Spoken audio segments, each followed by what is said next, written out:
그래도 모르니까.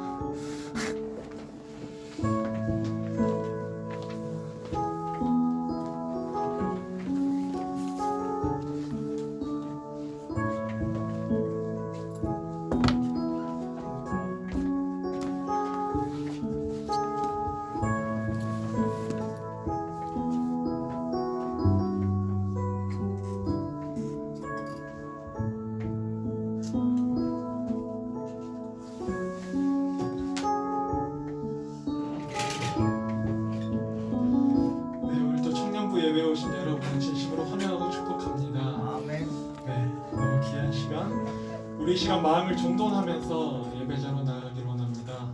식사 다 하고 오셨죠? 아멘. 기도할 수 있는 힘 있으십니까? 아멘. 우리 시간 마음 정돈할 때 하나님, 이 시간 내가 온 마음을 다하여서 하나님 앞에 입술로 찬양으로 고백하길 원합니다. 또 마음을 다하여서 예배하길 원합니다. 그러한 예배 가운데 하나님이 임재하시고 은혜 주신다고 말씀하시니까요, 우리 마음의 중심을 드릴 수 있도록 시간 함께 잠시 기도하겠습니다. 하나님 아버지, 시간 우리 함께 하여 주시옵소서. 존귀하신 하나님의 영광을 우리가 볼 수 있게 원합니다. 우리의 마음을 하나님 앞에 열 수 있도록 인도하여 주시옵소서. 우리의 죄악된 모습들 하나님 앞에 고백합니다. 하나님, 정결하지 못하였던 것들, 하나님께서 주신, 우리에게 주신 귀한 삶과 시간들을 우리가 우리의 정욕대로 사용하였던 것들 하나님 용서해 주시옵시고, 하나님만을 위하여서 하나님께서 우리에게 새롭게 주신 시간들과 생명들을 우리가 나를 위해서 사용하는 것이 아니라 하나님의 나라를 위하여서 내 이웃과 내 가족과 주변 사람들을 위해서 사용할 수 있도록 하나님 인도하여 주시옵소서. 주님께서 이 땅에 내려오심으로 세상을 사랑하기까지 주님을 헌신하시고 희생하시는 그 모습을 닮아서 우리도 이타적인 모습과 삶을 닮아 하나님 그 삶을 베풀며 나아갈 수 있게 하여 주시옵소서. 이 시대는 주님 이타적인 사랑과 하나님 그런 마음을 회복해야 될 귀한 하나님 시대입니다. 다시금 우리 중심을 향하였던 마음들을 세상으로 향할 수 있게 하여 주시고, 내 이웃과 내 친구들을 향해서 우리가 볼 수 있게 하여 주시고, 이 시간 이 자리에 함께하지 못하는 자들에게 우리의 마음과 시선을 돌려 그들을 격려하고 하나님 위로할 수 있도록 인도하여 주시옵소서. 감사합니다. 주님 사랑합니다. 예수 그리스도의 이름으로 기도드립니다. 아멘. 여러분, 우리 몸도 풀렸고 밥도 든든히 먹었으니까 이 시간 우리 일어나서 함께 힘차게 찬양했으면 좋겠습니다. 한번 일어나서 고백해 볼까요?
그 사랑 날 위해 죽으신 날 위해 다시 사신 예수 그리스도 다시 오실 그 사랑 죽음도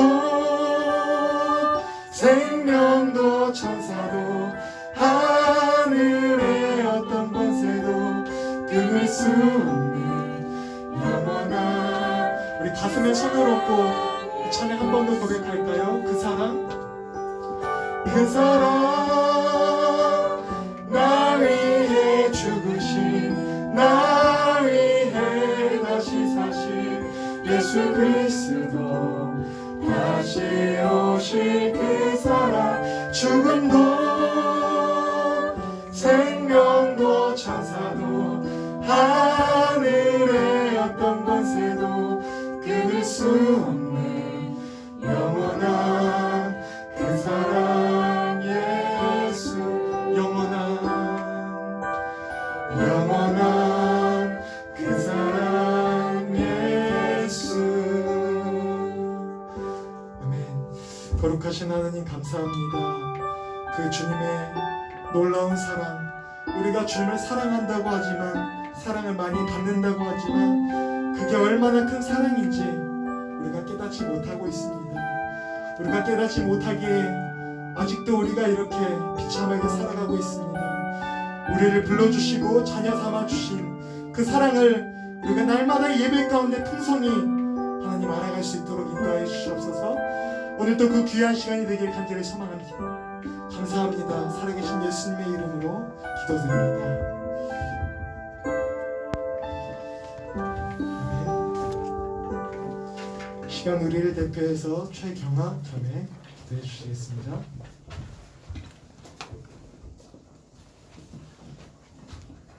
기도하겠습니다. 하나님 아버지, 오늘도 이렇게 되는 예배를 드리게 하시 감사합니다.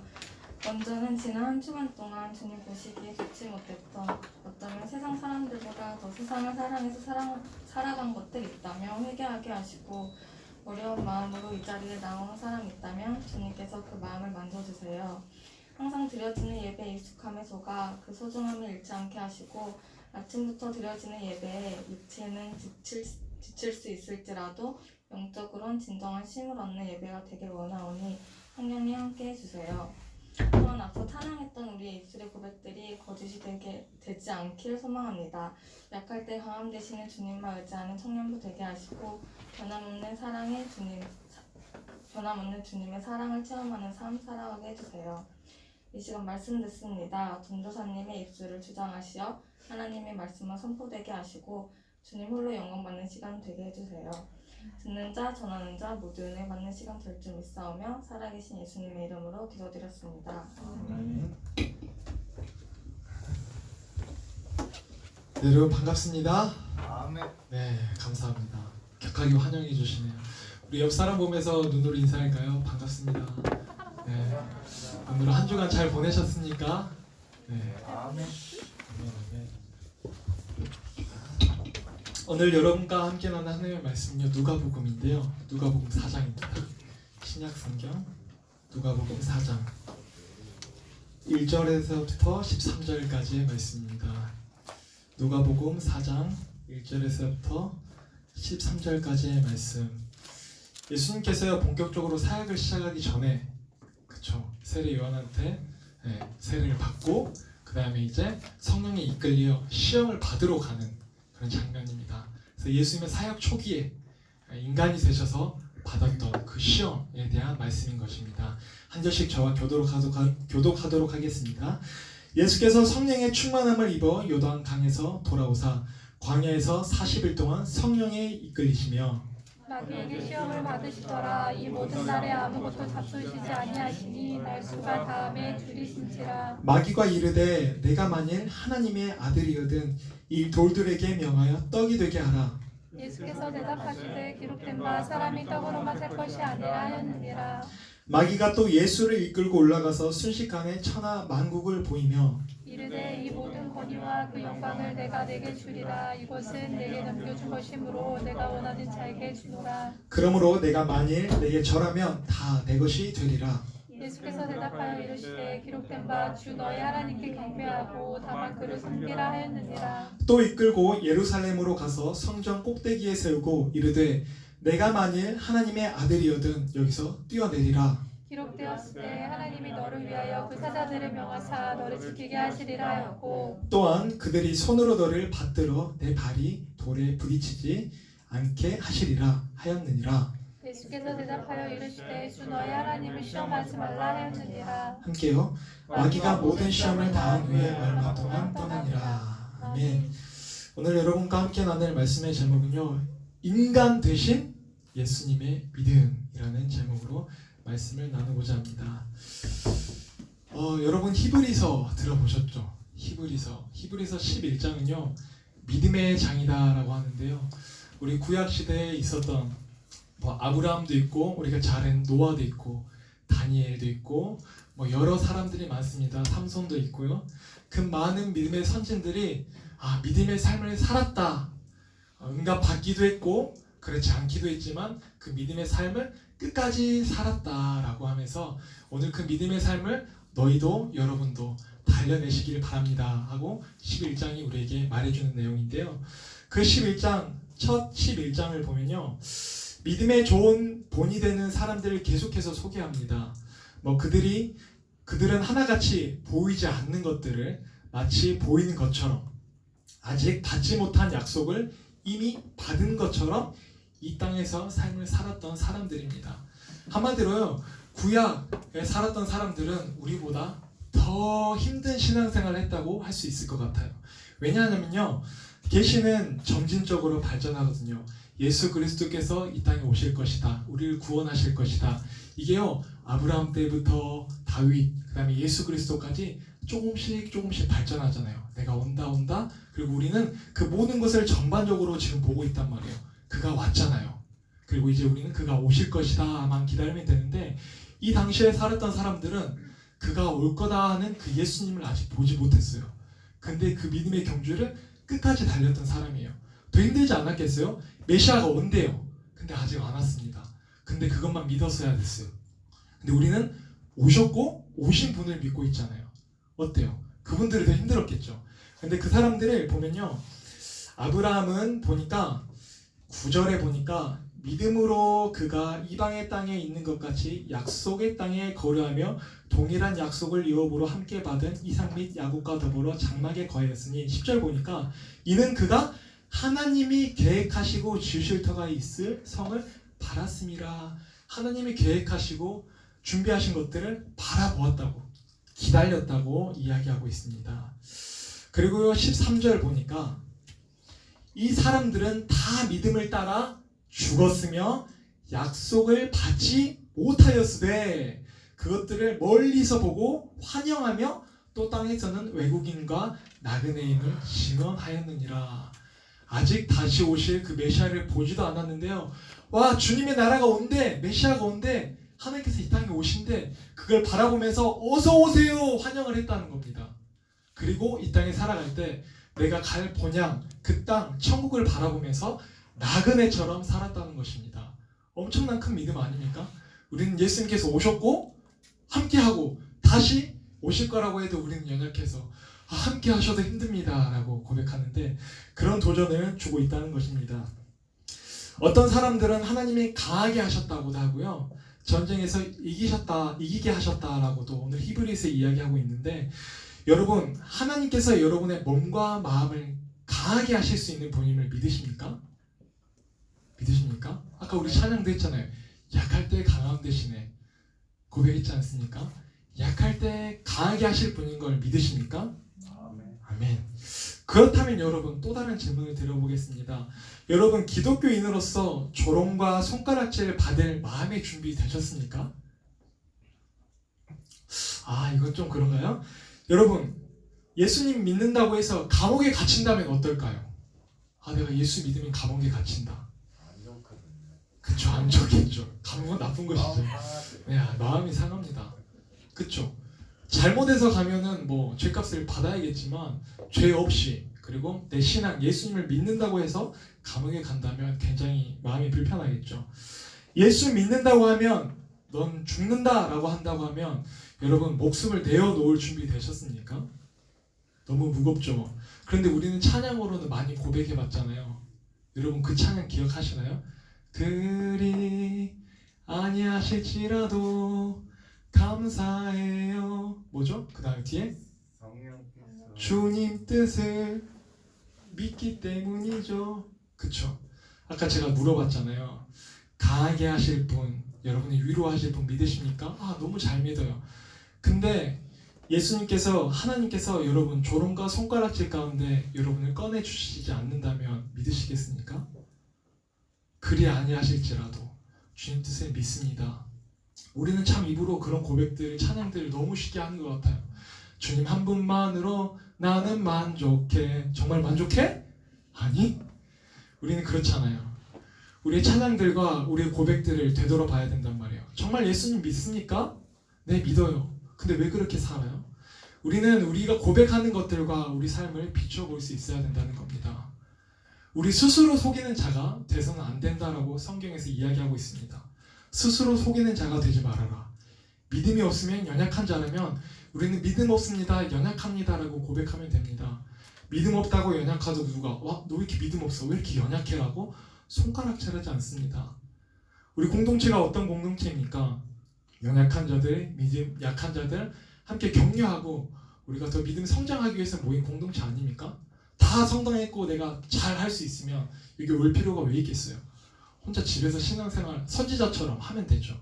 다 우리가 안 되니까 서로 손을 붙잡고 기도하면서 나아가야 한다는 것입니다. 여러분, 오늘 히브리서 11장에는요 응답받은 사람들이 참 많아요. 노아도 120년 동안 방주를 짓고요 응답을 받고, 하지만 아브라함은 저 모래알과 같이 너희 자손들이 많을 것이다 라고 했지만 그걸 보지 못하고 죽었죠. 다 언제 보고 죽어요? 모래알 같은 자손들. 그 자손들이 믿음의 자손들이었잖아요. 그게 우리이기도 하잖아요.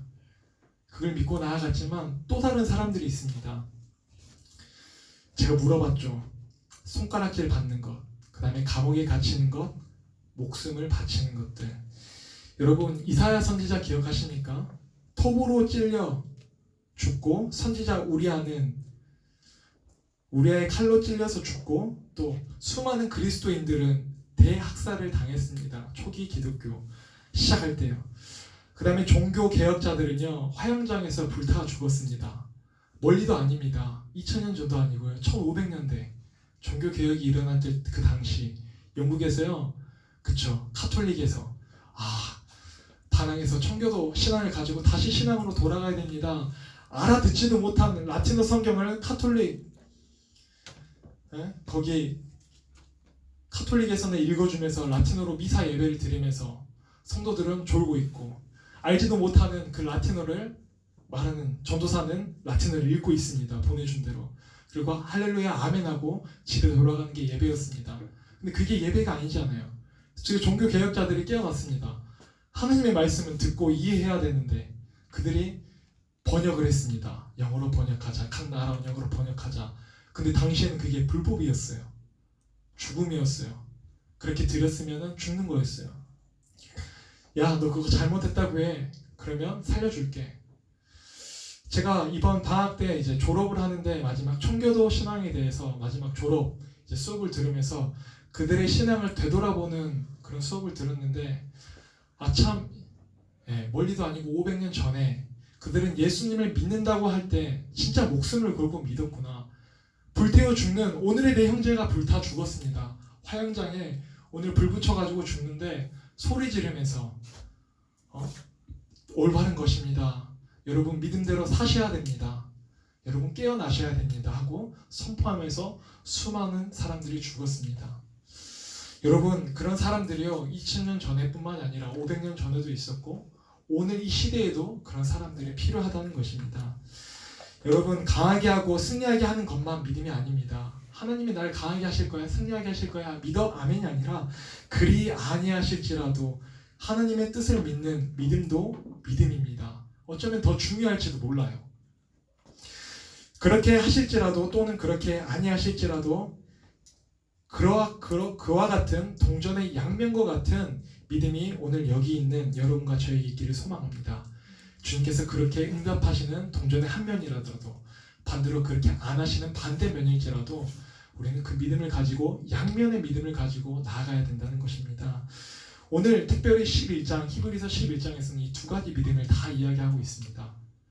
응답해 주시는 하나님, 그렇게 하지 않아도 믿는 하나님, 그 두 가지 믿음을 가지고 살아내야지 그 믿음의 경주를 끝까지 달려낼 수 있습니다. 여러분 그 믿음을 가지십시오 라고 우리에게 도전하고 있는 것입니다.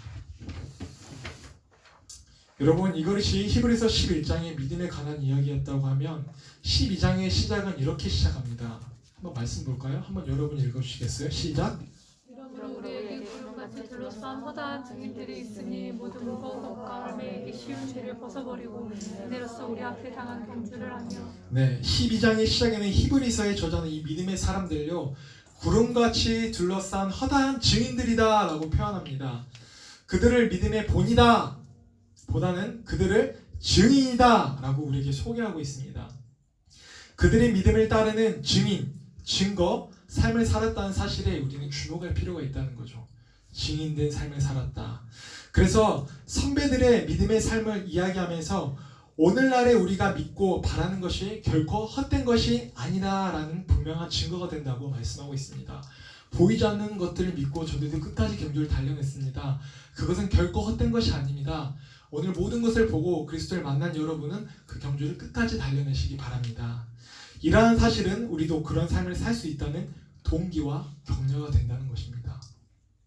그리고 히브리서의 저자는 믿는 자들이 바라보고 따라야 할 궁극적인 본으로서는 오늘 함께 나눌 바로 예수 그리스도를 제시합니다. 저 믿음의 증인들, 노아, 아브람, 다윗, 어떤 삼손 같은 사람을 바라보는 것이 아니라 최종적으로 그 사람들도 믿음의 경주를 잘 달렸다. 누구를 바라보고? 예수 그리스도를 바라보면서 달렸다. 그러면서 히브리서 저자는 예수 그리스도를 우리에게 바라봐야 된다고 제시합니다. 그분의 믿음의 삶이 우리가 따라야 될 본이다라고 이야기하는 겁니다. 우리는 예수님의 삶을 본받는 것에 대해서는 참으로 많이 이야기합니다. 예수님이 어떻게 사셨습니까? 가난한 자와 약자의 편에 서서 그들을 돕고, 그렇죠? 헌신하면서 사셨습니다. 그걸 닮아야 됩니다. 본이 돼야 됩니다. 라고 이야기는 많이 하지만 예수 그리스도 그분이 사셨던 삶이 믿음의 삶이었다는 그 사실은 우리는 잘 생각하지 못한다는 거예요. 예수님이 믿음으로 사셨다는 겁니다, 여러분. 다시 말해서 하나님이 인간의 육신을 입고 이 땅에 오셔서 본이 되셨다는 것 정도로 그렇게만 우리가 생각하지 그분이 정말로 참 인간이셨다는 사실을 우리가 많이 놓친 것 같아요. 아, 하나님이신 분이 그냥 오셨지 이렇게만 생각하지 하나님이신 분이 참 사람으로 진짜 인간으로 오셨다라는 것을 우리가 많이 놓치고 있다는 것입니다. 우리와 같은 동일 본질 연약한 육신을 입고 오셨다는 것입니다. 그러니까 결코 믿음으로 살아가는 것들, 그가 한 걸음 한 걸음 그 믿음의 여정을 나아가는 것들이 오늘 우리가 믿음의 삶을 살아가는 것처럼 결코 쉽지 않았을 거라는 것이죠. 아, 예수님이니까 당연히 쉬웠겠지. 그게 아니라는 거예요. 똑같이 힘들었는데 그 길을 가셨다는 겁니다. 무슨 말이냐면 그저 영이신 하나님이 육신을 입고 오신 정도가 아니라 정말 인간으로 오셨다는 것. 제가 인간 재차 강조하고 있습니다. 인간이다. 우리가 동일하신. 배고픔도 느꼈습니다. 예수님도 밥 안 먹으면 배고팠습니다. 굶주리셨다고 오늘 말씀하시죠. 피곤함도 느꼈습니다. 사역하고 피곤하셨다고 하죠. 슬픔도 느끼셨습니다. 네, 사랑하는 또 동역자가 죽었을 때 눈물을 흘리시고 십자가에 못 박혀 돌아가실 때는 고통 또한 느끼셨습니다. 아, 나는 하나님이니까 그래 형식적인 거니까 내가 죽고 말지. 자, 박아라. 다 박았냐? 아, 나 이제 부활한다. 이게 아니라 똑같이 고통을 당하셨다는 겁니다. 내가 당해야 될 고통을 참 하나님이신 분이 인간의 육신으로 오셔서 그 고통을 당하셨다는 거예요. 우리가 똑같이요. 조롱과 수치심도 우리가 갖는 수치심도 느꼈을 것이고 십자가에 달리셨을 때에도 그 고통을 그대로 느끼셨다는 것입니다. 그래서 오늘 사탄이 우리가 읽었던 본문 사탄이 예수님을 시험하신 장면을 볼 때 하나님이신 분과 인간의 차이로 바라보고 이해하는 경향으로 봐서는 안 되는 겁니다. 하나님과 인간 그 차이가 아니라 예수님이 참 인간으로 오셨다. 우리가 똑같은 입장이다 라고 우리가 바라볼 수 있어야 된다는 겁니다. 즉 다시 말해서 이 시험은 하나님으로서 받은 게 아니라 인간이신 예수님으로서 받은 시험이다 라고 오늘 우리도 동일한 이 시험을 받을 수 있다. 예수님은 이 시험을 이기셨다라는 것을 여러분이 기억하시고 살펴봐야 된다는 것입니다. 참 인간으로 오셨기 때문에 인간이 느끼는 것과 똑같은 배고픔, 명예와 권력의 시험이라는 것을 기억해야 된다는 거죠. 그래서 오늘 말씀을 볼 때 거기에 집중하면서 참 인간이신 예수님께서 어떻게 믿음으로 순종하며 살아왔는가라는 것에 집중하면서 따라와 주시기 바랍니다. 너무나도 중요하기에 여러분 한 번 더 정리하고 가도록 하겠습니다. 하나님이신 예수님은 이 땅에 오실 때 온전한 인간의 모습으로 오셨다는 것입니다. 여러분 이거 확실히 우리 신앙의 중리가 되어야 되는 것입니다. 하나님이신 분이 그냥 하나님으로 온 게 아니라요. 하나님이신 분이 하나님이지만 참 인간으로서 오셨다라는 것. 똑같이 우리와 같은 연약한 육신을 입고 오셨다는 것. 왜 그렇게까지 하셔야 될까요? 여러분 우리가 개미를 만들 수 있다고 해봐요. 물론 우린 창조자가 아니니까 개미가 아니겠지만 우리가 개미가 아닌데 개미를 너무 사랑해서 내가 개미가 돼서 개미의 구세주가 되려고 개미를 위해서 죽었다고 생각해보세요. 이 여러분 가능한 일입니까? 그렇게까지 할 필요도 없잖아요. 굳이 내가 개미가 돼야 될까? 근데 그 일을 하셨다고요. 우리를 사랑하시기 때문에. 왜요? 하나님의 공의와 사랑을 이루기 위해서는 그 방법밖에 없으니까. 피 흘림 없이는 죄사함이 없느니라. 그래서 구약시대는 죄를 용서받으려면 동물을 죽여서 피를 흘려서 죄 용서를 받았지만 그 이후 시대에는 예수님께서 만인의 제물이 되셔서 우리의 단번에 제물이 되시고 그런 속죄 제물이 되셔서 더 이상 우리가 피 흘리지 않아도 된다는 것입니다. 그 믿음을 통하여서 그거는 각설하고요. 일단 인간으로서 태어나기만 한 것이 아니라 인간으로서 사셨다는 것, 그리고 이 땅에서 인간으로 사셨던 예수님은 인간들이 어떻게 살아야 하는지 완전한 봉인이 되셨다는 것입니다. 예수님은 하나님을 온전히 신뢰하는 가운데 하나님께 순종하셨다는 것, 하나님을 온전히 신뢰하는 가운데 하나님께 온전히 순종하셨다는 것, 신뢰하고 순종하셨다는 것. 그래서 특별히 본격적인 사역의 시작에서 예수님의 순종이 분명히 나타납니다. 오늘 말씀에서 얼마큼 순종하셨는지 그 모습이 나타난다는 거죠. 이 시험에 앞서서 세례 요한에게 세례를 받으실 때 성령의 비둘기 같은 형체로 그 위에 임하셨고, 아버지 하나님은 하늘에서 예수님이 바로 하나님께서 기뻐하시는 아들임을 선포하셨습니다. 이로써 예수님은 공적으로 사람들 앞에 드러나셨고 사역을 시작하셨습니다. 내가 메시아다, 그리스도가가 아니라 세례 요한 앞에 세례를 받을 때 하나님께서 공포해 주셨다고요. 내 사랑하는 아들이다, 너에게 보내줄 메시아다. 예수님 스스로 증언한 게 아니라요, 그렇게 하나님께서 선포해 주셨다고요. 내 아들이다, 사랑하는 독생자다. 그래서 예수님께서는 그 세례를 받으시고 사역하기에 앞서 성령에 이끌려 오늘 마귀한테 시험 받았다는 것, 여러분, 마귀가 예수님보다 강하나 보다가 아니라요, 1절을 자세히 보면요 그렇게 말씀하고 있죠.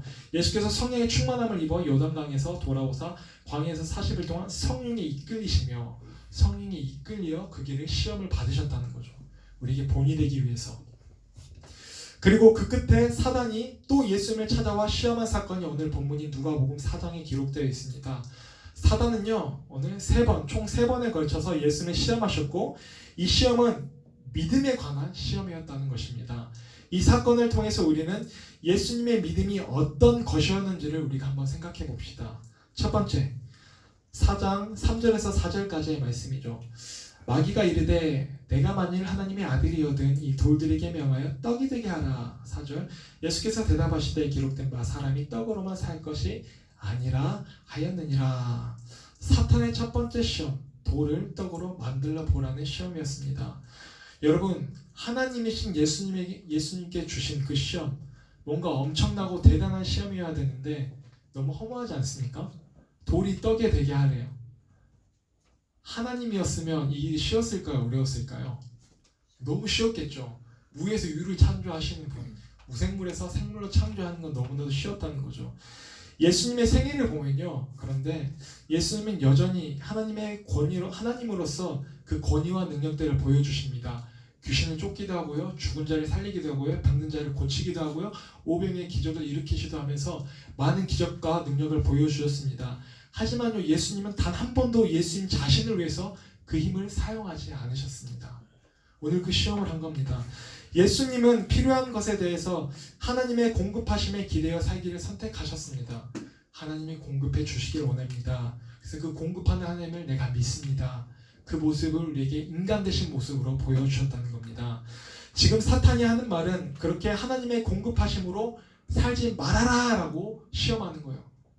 공급함으로 살지 마. 내가 스스로 돌을 떡으로 만들어 먹을 수 있는데 굳이 굶주릴 필요가 있냐고 말하는 겁니다. 사탄의 시험은 돌로 떡을 만들 수 있는 능력에 대한 시험이 아니었고요, 그렇게 해서 하나님의 아들인 것을 증명해 보라는 시험도 아니었고요, 예수님이 가지고 있는 하나님을 향한 믿음에 대한 시험이었습니다. 하나님을 정말로 믿고 신뢰하는가? 하나님이라면서요, 그분이 이 땅에 오셔서 하나님을 어떻게 의지하는지, 정말 네가 하나님 믿냐? 돌들을 떡이 되게 하라. 40일 동안 금식했는데 배고프지? 너가 하나님 왜 의지해? 너의 능력을 발휘해. 그렇게 하길 원한다. 할 수 있잖아. 그렇게 시험해 본 겁니다. 하나님을 향한 그 예수님의 믿음을 시험했습니다. 예수님은 사탄의 말을 듣기보다 계속해서 하나님 믿기를 선택하셨습니다.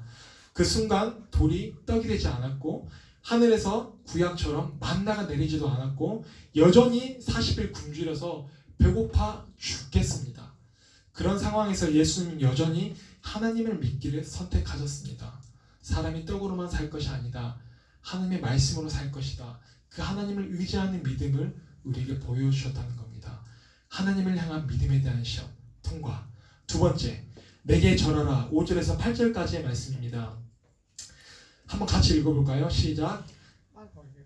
마귀가 마귀가 예수를 이끌고 올라가서 순식간에 천한 양국을 이르되 이 모든 권위와 그 영광을 내게 주리라. 이것은 내게 넘겨준 것이므로 내가 원하는 자에게 주노라. 7절이요. 그러므로 내가 맡은 내게 것이 되리라. 그래, 예수님 이렇게 대답하십니다. 예수께서 대답하여 이르시되 기록된 바 주 너희 하나님을 경배하고 다만 그를 섬기라 하였느니라. 여러분, 내게 절하라 라고 사탄이 이야기합니다. 세상의 주관자인 나한테 굴복해라 라고 이야기합니다. 두 번째 시험은요, 그것에 따르는 것 자체로 문제가 되는 시험이었습니다. 하나님을 예배하라는 그 말씀 10계명에 불순종하게 되는 그런 문제였습니다. 하지만 사탄의 말은 상당히 달콤한 유혹이었습니다. 왜요? 예수님께서 이 땅에 인간의 모습으로 온 궁극적인 목적이 뭐죠? 이 땅에 그 메시아 왕국을 이루기 위해서 오셨잖아요. 근데 절 한 번만 하면 그 모든 만국을 너에게 줄 거다 라고 이야기합니다. 너무나도 쉬운 제안 아닙니까? 그렇게 하면 고통의 길, 그쵸? 조롱받지 않아도 돼요. 그쵸? 수치심 당하지 않아도 돼요. 뺨 맞지 않아도 돼요. 손가락질 받아도 되지 않아도 돼요. 십자가에 못 박혀 죽지 않아도 돼요. 고통받지 않아도 돼요. 고통스러운 십자가 길을 통하지 않는 그런 훨씬 쉬운 방법, 그 방법을 사탄이 제시했습니다. 하나님을 믿고 나아가는 길. 야, 쉬운 길이 있는데 왜 그렇게 돌아가려고 하냐? 쉽게 가자. 하나님의 계획보다도 더 간편하고 효과적이어 보입니다. 한 번만 절하면 되니까요. 결과도 금방 보일 것 같다고 생각됩니다. 하지만요, 예수님은 다시 한번 하나님을 믿기를 선택하셨습니다. 뻔한 고난이 눈앞에 보입니다. 절하지 않으면요, 십자가의 길이 기다리고 있습니다. 그걸 아셨지만 하나님의 길을 선택하셨습니다. 예수님께서 이 십자가의 길, 하나님의 길을 선택한 이유는 아버지께서 주시는 가장 좋은 기름을 믿었기 때문입니다. 여러분, 고난의 길, 십자가의 길이 여러분 가장 좋은 길이라고 여러분 생각하십니까? 나를 따르려거든 너를 부인하고 너의 십자가를 지고 따르라고 예수님 말씀하십니다. 그리고 우리는 따라가겠습니다. 십자가 지고. 십자가를 질 수 있나? 주가 물어보셨네. 내가 가겠습니다. 우리는 늘 고백하지만 여러분, 그게 정말 갈 수 있느냐죠. 그 고난의 길 정말 유익하다고 여러분 생각하십니까? 우리는 기억해야겠죠. 내 삶 가운데 있는 고난들, 어려움들, 그 고난이 유익이라고 한 그 주의 말씀이 무엇일까? 그걸 통하여서 어떻게 하나님이 날 빚어내시고 온전하신 사람으로 만들어내셔서 예배자로 만들어내실까? 고난 없이는 영광도 없다고 하잖아요. 우리 삶에 어려움이 없으면 여러분 성장도 없습니다. 우리 신앙생활에 편안하기만 하면요, 성장이 없습니다. 여러분, 신앙생활 우리가 힘들고 하나님 앞에 나아가길 애쓰고 몸부림쳐야지만 조금씩 자라나다는 것입니다. 여러분, 예수님께서 이렇게 길 택하신 것, 예수님 자신이 원하지 않는 그 십자가의 길이었습니다. 십자가는 예수님이 인류의 모든 죄를 담당해야 함을 의미했고, 또한 사랑하시는 아버지 하나님의 진노의 대상이 된다는 것을 의미했습니다. 고통만 받는 게 아니라요, 내 사랑하는 내 아버지께 완전한 진노를 받아서 버림받아진다는 것이었습니다. 여러분, 집에서 내 아버지께, 내 부모님께서 가라, 네 호적에서 어느 때부터 파본다고 진짜 파버리고 여러분을 문전박대하고 쫓아낸다고 한번 생각해 보십시오. 그 마음의 상처는 어떻게 치료할 수 없겠죠. 근데 그러한 상황, 그렇게 버림받는 상황까지도 준비되어 있었다는 것입니다. 예수님께서는 그 모든 것을 아셨지만 예수님은 사탄이 제안한 그 쉬운 길보다 하나님께서 계획하신 고난의 길을 선택하셨습니다. 예수님은 계속해서 하나님을 믿었습니다. 참 인간이신 모습으로요. 하나님이 아니라요. 마지막 세 번째 시험입니다. 누가복음 9절에서부터 12절까지 말씀인데요. 9절 한번 읽어볼까요? 시작. 또 이끌고 꼭대기에 세우고 이르되 내가 만일 하나님의 아들이오면 여기서 뛰어내리라. 10절. 기록되었을 때 하나님이 너를 위하여 그 사자들을 명하사 너를 지키게 하시리라 하였고, 11절. 또한 그들이 손에서 너를 받들어 내 발이 돌에 부딪히지 않게 하시리라 하였느니라. 12절. 예수께서 대답하여 이르시되 주 너의 하나님을 시험하지 말라 하셨느니라. 여러분, 계속해서 하나님을 믿겠다는 그 예수님의 태도, 야 배고프잖아, 떡으로 만들어. 야 십자가 그 길, 힘든 고난의 길, 그 신앙의 어려운 길 왜 돌아가려고 하냐, 한 번만 절해. 그 길 왕국 이루게 내가 해줄게. 야 마지막으로 뛰어내려봐. 와, 이번에 마지막 시험은 하나님의 말도 섞어서 이야기합니다.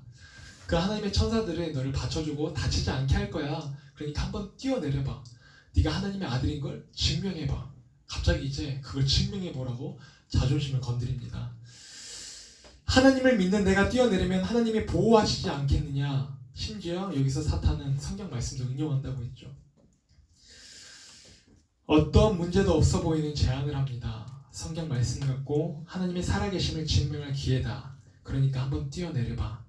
예수님은 그렇게 하지 않으셨습니다. 그것은 하나님을 시험하는 일이고 믿음의 행위가 아니라 오히려 불신의 행위였기 때문이라고 말씀합니다.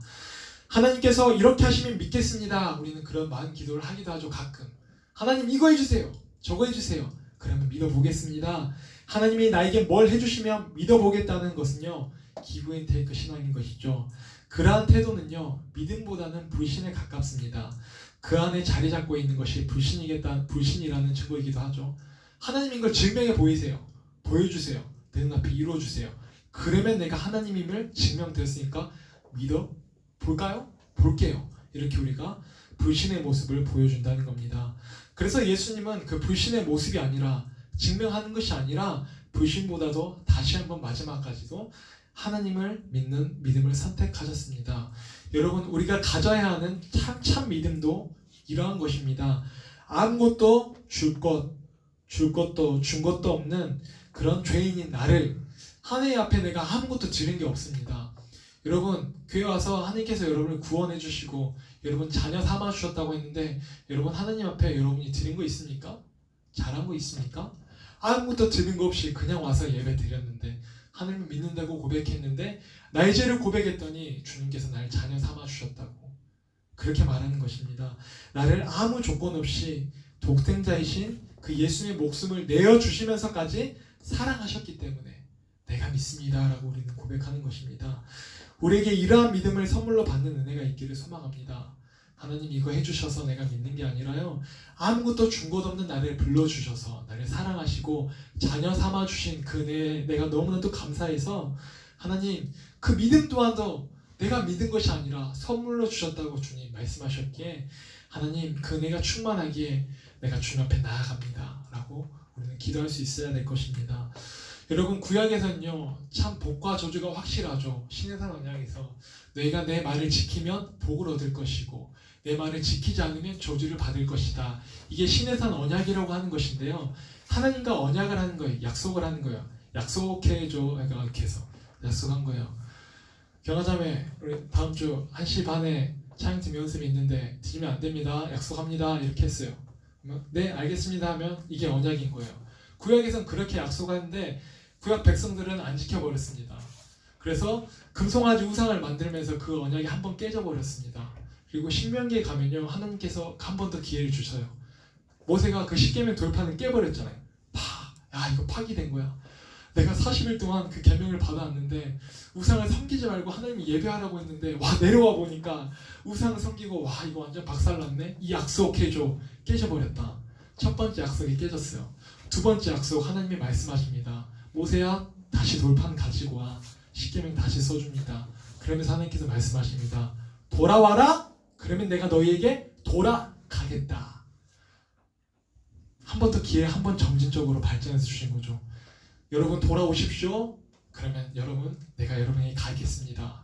여러분 근데 우리가 지금 믿는 이 신앙은요, 이 신앙도 아닙니다. 돌아오면 돌아가겠다가 아니라 더 발전해서 너희를 내가 사랑했어, 택했어, 내가 너에게 모든 걸 줬어. 그리고 너희는 할 것 없다. 너희는 그냥 나를 따라오면 돼. 이 신앙을 우리가 믿고 있는 게 마지막 지금 최후 언약인 것입니다. 예수 그리스도를 믿는 언약인 것이죠. 그러면 하나님 말씀 안 지켜도 되는 것인가요? 여러분, 하나님의 말씀을 믿고 하나님께 은혜 받고 돌이킨 자는요, 나 이제 돌이켰으니까 하나님 자녀 삼아 주셨으니까 내 멋대로 살다가 천국 가야지, 이렇게 고백할 수 없다고 성경은 이야기하고 있습니다. 그들의 믿음, 그들의 열매, 그들의 행위로 한다고 성경이 말씀하고 있습니다. 하나님께서 다 은혜로 주셨어요. 독생자를 주기까지 내우신 그 사랑, 그 사랑을 받은 사람은요 막 살아갈 수가 없다라고 성경에서 말씀하고 있습니다. 너무 감사해서 하나님께서 나를 구원해 주셨기에 하나님의 말씀에 순종하라는 그 말을 내가 지킨다는 거예요. 지키면 복 주는 게 아니라 다 주셨기에 내가 스스로 하나님 앞에 지키면서 나아가겠습니다. 여러분, 이게 우리가 믿고 있는, 우리에게 역사하고 있는 놀라운 하나님의 은혜인 것입니다. 안 지키면 저주, 이것도 아니고 돌아오면 용서해 줄게, 이것도 아니고 다 줬어. 너희는 할 거 없어. 근데 그 받은 은혜, 사랑을 가지고 나와 함께 사랑하자. 그쵸? 그 사랑에 매여서 여러분, 우리가 날마다 넘어지고 우리가 자빠지더라도 다시 하나님 앞에 나와서 기도하고 회개하는 이유가 뭡니까? 하나님께서 안 오면 죽인다고 하지도 않았는데 주님 잘못했습니다. 제가 잘못 살았습니다. 용서해 주세요. 그래? 다 함께 또 나아가자. 우리 주님은 격려하시지 않습니까? 우리 주님은 강요하는 신앙이 아닙니다. 너 믿어! 영창 안 믿으면 너 죽는다. 지옥 간다. 이게 아닙니다. 내가 널 불렀다. 택했다. 나와 함께 하자. 내가 너를 위한 놀라운 계획이 있단다. 너를 구원할 계획들, 너를 통해서 만방을 구원할 계획들이 있다. 먼저 너부터 불러줄게. 믿음으로 살아가고 너가 세상에서 빛과 소금의 역할을 감동해 주지 않을래? 이렇게 주님 말씀하시고 오늘 여러분과 저를 부르셨다는 겁니다. 오늘 여기에 낮은 자도 없고요, 높은 자도 없습니다. 하나님께서 하늘에서 보시기엔 우린 다 똑같은 자예요. 누가 잘났고 누가 못났고 누가 필요하고 누가 필요하지 않고가 없습니다. 각자의 역할도 있고요, 각자가 해야 될 일이 있는 것입니다. 그래서 우리는 서로 연합하고 하나가 돼서 나아가야 되는 것입니다. 그래서 누군가 우리 청년부를 이끄는 리더가 있는 게 아니고요, 누군가 도태돼서 따라오는 그런 사람들이 있는 게 아니라 우리는 하나가 돼서 그 하나님의 나라를 이루어가야 된다는 거죠. 여러분, 주인의식을 가지고 이 청년부 안에서 내가 해야 될 것이 무엇인가, 나는 어떤 역할을 감당해야 될 것인가, 여러분이 한번 기억하시길 바랍니다.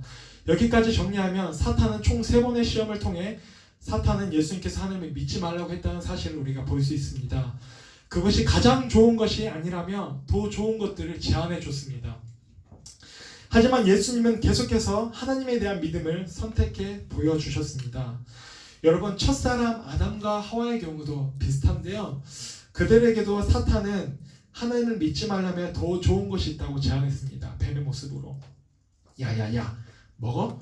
정령 죽을까? 하나님은 죽은다고 했는데 죽을까 하냐? 아니야. 저 먹으면 하나님과 같이 너가 능력 있는 사람이 될까봐, 너가 하나님과 같이 될까봐 먹지 말라고 한 거야. 하나님 뭐하러 의지해? 너가 하나님과 같은 형상으로 만들어져 있는데 네가 하나님이 되면 되지. 그렇게 유혹했습니다. 그리고 그 첫 아담의 사람들 하와는 넘어졌습니다. 그런 믿음을 버려버렸고 사탄의 말을 따라버렸습니다. 근데요, 성경은 이야기하고 있습니다. 첫 번째 아담은 실패하고 흙으로 죽었으나 우리에게 오신 두 번째 아담은 인간의 모습, 똑같이 인간의 모습, 제가 인간 강조했죠. 하나님으로 오신 게 아니라요, 두 번째 아담, 참 인간의 모습, 두 번째 모습으로 오셨습니다. 그리고 그것을 다 이루시고 보여주시면서 할 수 있다, 우리에게 보여주셨다는 것입니다. 이것이 오늘날 우리도 싸우고 있는 믿음의 싸움이라는 것입니다. 무엇을 믿느냐의 싸움이 아니라 여러분, 누구를 믿느냐의 싸움을 우리는 하고 있는 것입니다. 이건 믿어, 저건 믿어가 아니라 여러분, 우리가 믿는 것 한 분, 하나님 한 분입니다. 이렇게 하실 것을 믿어요가 아니라, 이걸 믿어요가 아니라 하나님만 우리는 믿고 나아가는 것입니다. 그때그때 상황을 보며 더 믿을 만한 것을 선택하는 것이 아니라 누구를 계속해서 믿고 신뢰할 것인지에 대한 싸움을 우리는 하고 있다는 것을 여러분 기억하시기 바랍니다. 예수님은 하나님을 믿었고 그 믿음은 모든 현재 눈에 보이는 상황을 초월할 수 있게 했다는 것. 아담과 하와는 사탄을 믿었고 현재 그들 눈에 보이는 것에 굴복했다는 것. 여러분 보이십니까? 때로는 하나님께서 나를 돌보시고 계시지 않은 것 같을 때가, 그렇게 느껴질 때가 있습니다. 지금쯤이면 하나님께서 내 삶 가운데 어떤 역사와 어떤 것들, 기이하신 것들, 비밀한 것들, 크고 비밀한 것들 보여줘야 되는데 언제지? 이 열정의 때인데 그렇지 않을 때가 있습니다. 하나님께서 말씀하신 그 방법이 참 그렇게 효율적이지 않고 효과적이지 않게 보일 때도 있고요, 뭔가 더 나은 방법이 있는 것 같아 보일 때도 있습니다. 여러분, 보이지 않는 것을 믿기보다 당장 눈에 보이는 무엇을 경험하고 증명하고 싶으십니까? 믿음은 바로바로 증명돼야 돼, 나타내야 돼. 안 보이면 안 되지. 빨리빨리 드러나야 돼. 여러분, 이것이 우리가 하고 있는 믿음의 싸움인 것입니다. 예수님은 사탄의 시험에서 계속해서 하나님에 대한 믿음을 선택하셨습니다. 십자가를 앞두고서 예수님은 마태복음 26장 39절에 이렇게 말씀하십니다. 한번 읽어볼까요? 시작. 우리 땅에 계시고 엎드려 기도하여 이르시되 내 아버지여 만일 할만하시거든 이 잔을 내게서 지나가게 하옵소서. 그러나 나의 원대로 마시옵고 아버지의 원대로 하옵소서 하시고. 아멘. 이 잔을 내게서 지나가게 하옵소서라고 구했지만 그러나 나의 원대로 마시옵고 아버지의 원대로 하옵소서. 그게 예수님의 결론이었습니다.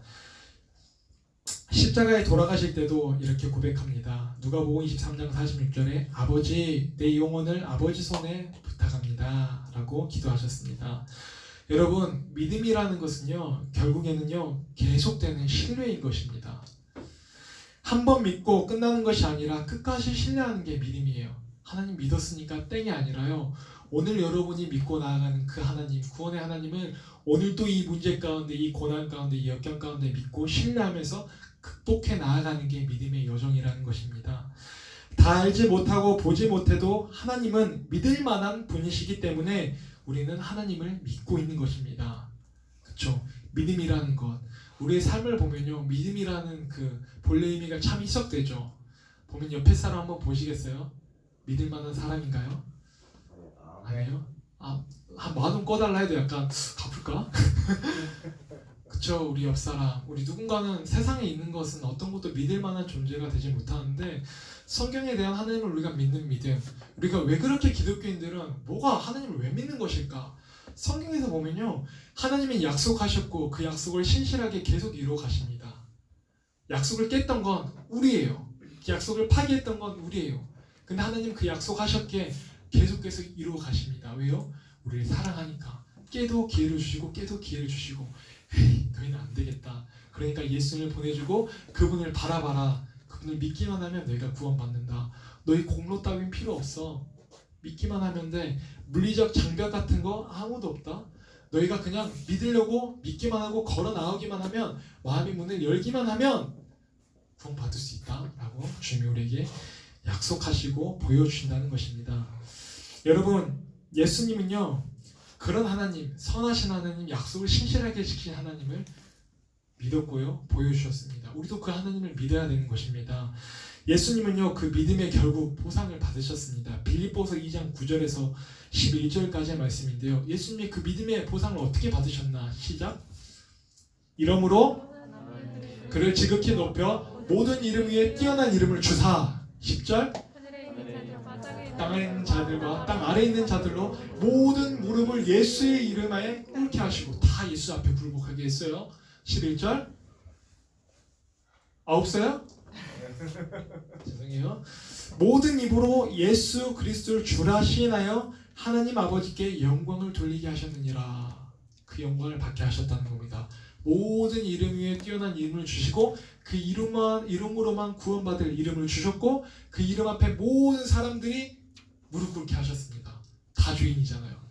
그리고 그분 앞에 주라 시인하여 하나님께 영광을 돌리게 하셨다는 거죠. 예수님을 바라보면서, 십자가 영광을 바라보면서 하나님은 살아계십니다, 선하신 하나님이십니다, 이러한 영광을 받게 하셨다는 것입니다.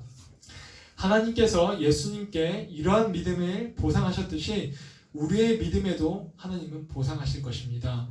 그러나 우리가 원하는 시간에 원하는 방법으로 되지는 않을 것입니다. 그러면 내가 하나님이 되면 되겠죠. 하지만 우리 믿음의 선진들이 그러했듯이 우리의 믿음이 우리에게서 현실이 될 날은 반드시 올 것입니다. 히브리서 11장에 나온 믿음의 선진들, 바라보지 못하는 것들을, 멀리서 보이지도 않는 것들을 환영하면서 맞이했던 그 믿음을 보면서 오늘 그 우리가 현실을 누렸던 것처럼 다시 오실 그 예수님에 대한 것들은 아직 우리는 보지 못했지만 예수님이 다시 오실 날을 우리도 환영하면서 바라보면서 우리도 나아가는 것들이 우리 믿음의 보상일 줄로 믿습니다. 그것이 우리에게 소망이지 않겠습니까? 십자가의 도가 멸망하는 자들에게, 그렇죠, 미련한 것이라고 하잖아요. 아무리 십자가 이야기, 성경 이야기. 여러분, 말씀을 정리합니다.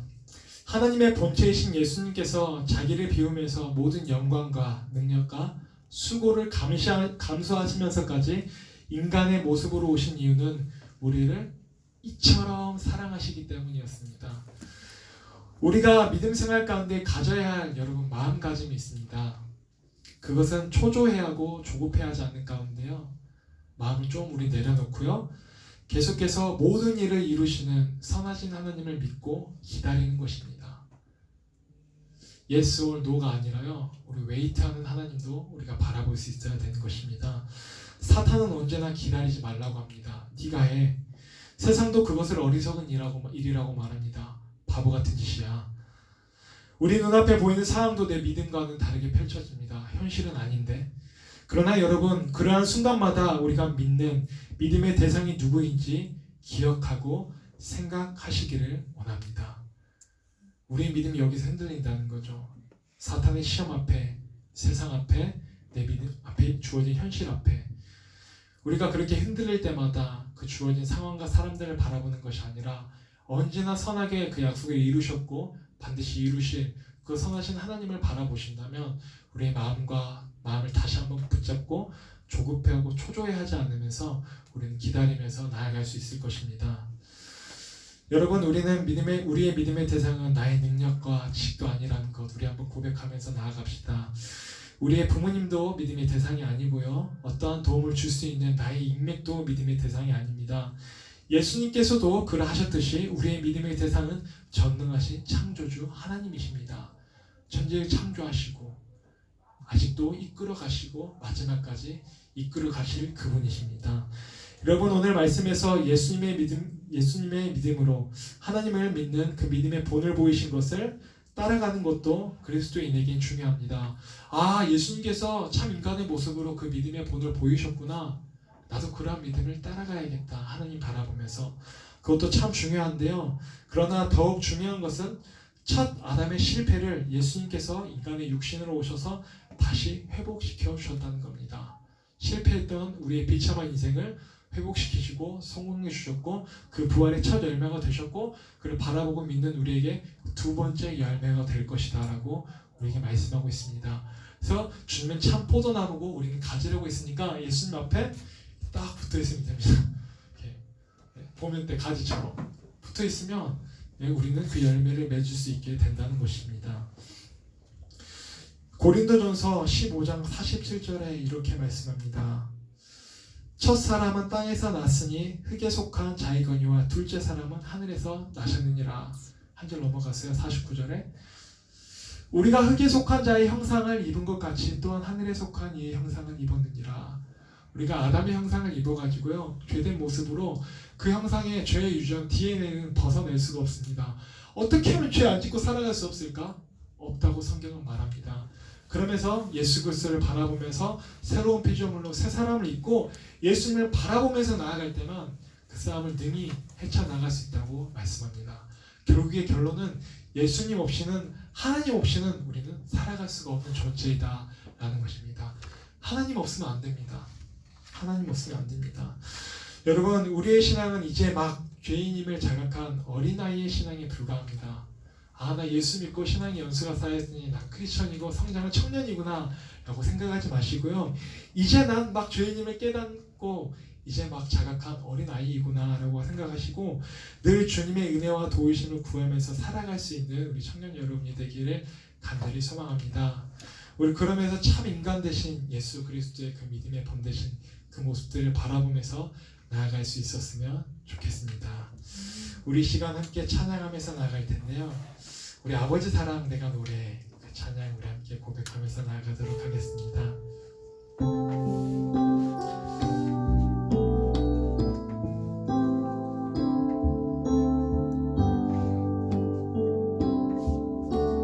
아버지 사랑 내가 노래해 아버지네 아버지 은혜 내가 노래해 그 사랑 변함없으신 거짓 없으신 성실하신 그 사랑 상한 갈 때 꺾지 않으시는 상한 갈 때 꺾지 않으시는 꺼져가는 등불 끄지 꺼져가는 등불 끄지 않는 그 사랑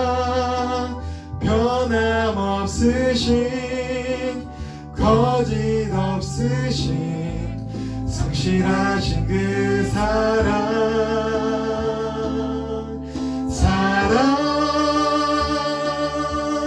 그 사랑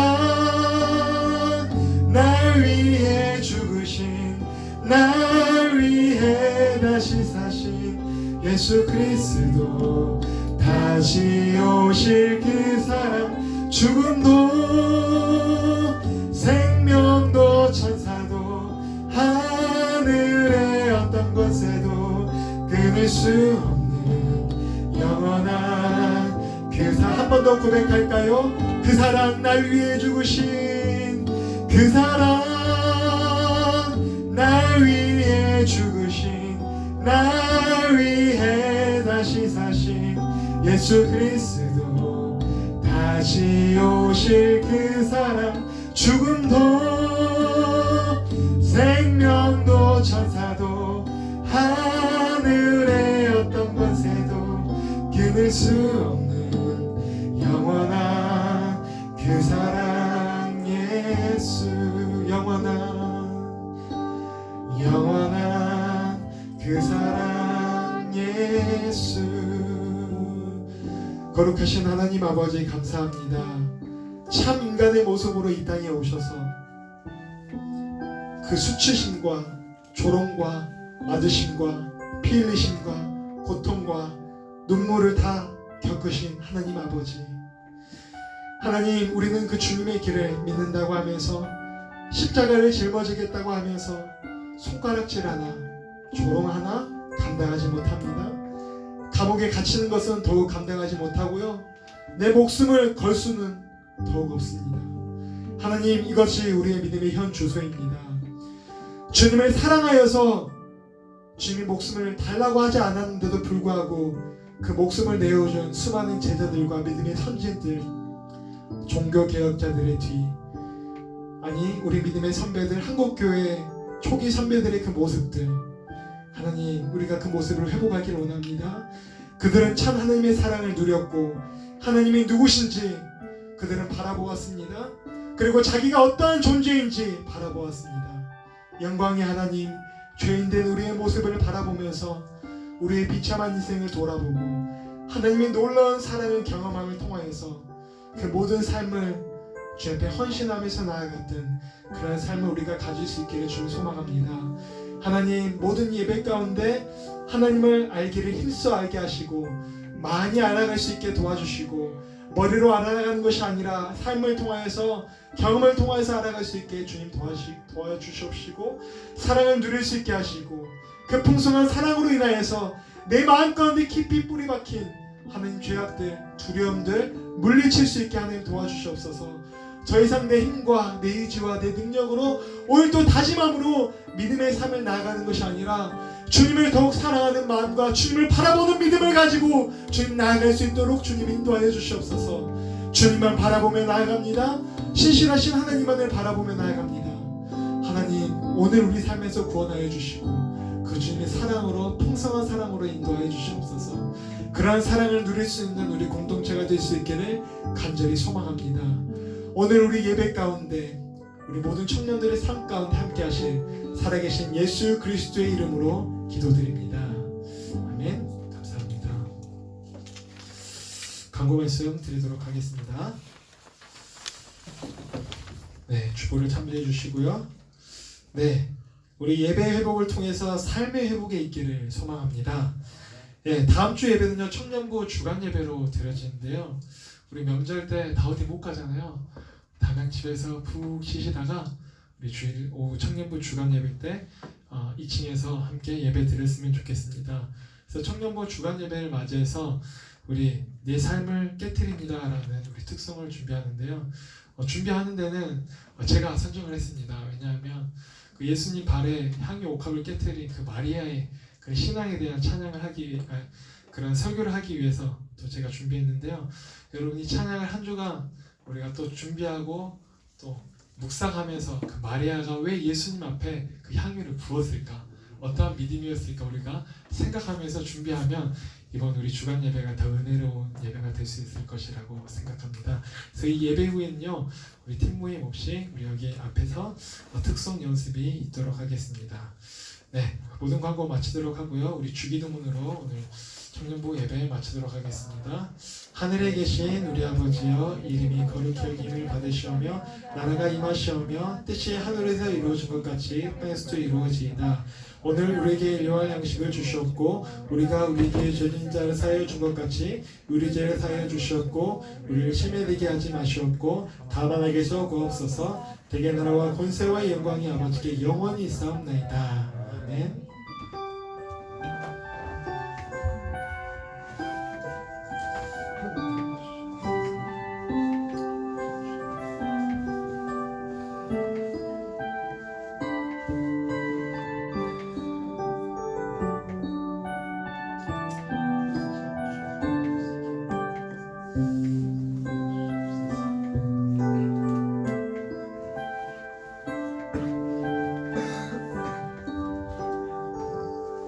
네, 감사합니다. 우리 예배 끝났으니까요. 화장실 잠깐 다녀오고요.